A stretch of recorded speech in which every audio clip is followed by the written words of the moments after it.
Не. Октопода е по средиземноморски, варен около 40-45 минути, като гледам. Ти къде знаеш по колко време е варен бе? Значи при 45 минути, като го ботнеш с ножа, това е за килограм, влиза свободно нож. Не знам.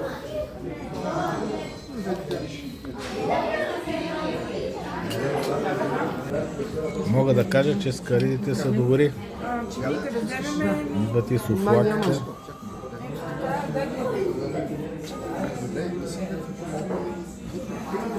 Само дето са и малко малки масите. Правим репортаж за вашия ресторант. Пържени картофи. Да. Една порция.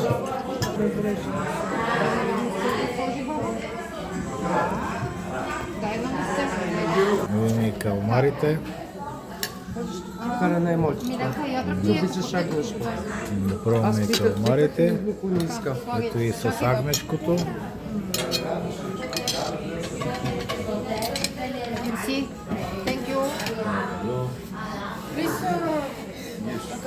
Напки. Мандилек.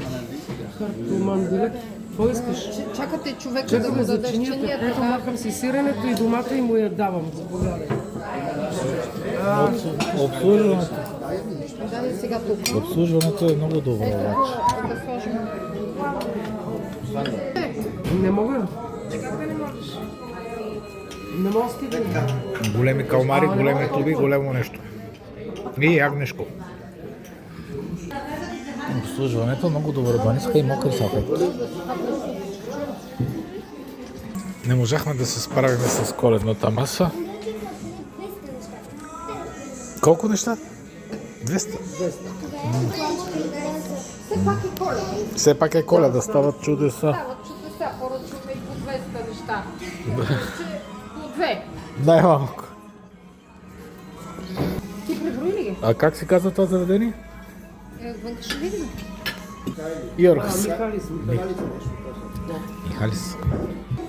Така че гледам, че има места за паркиране в пристанището, свободни такива. Много стада, кози и ягнешко. Но в интерес на истината най-вкусни. И това е всичко от този ресторант. Много е вкусно.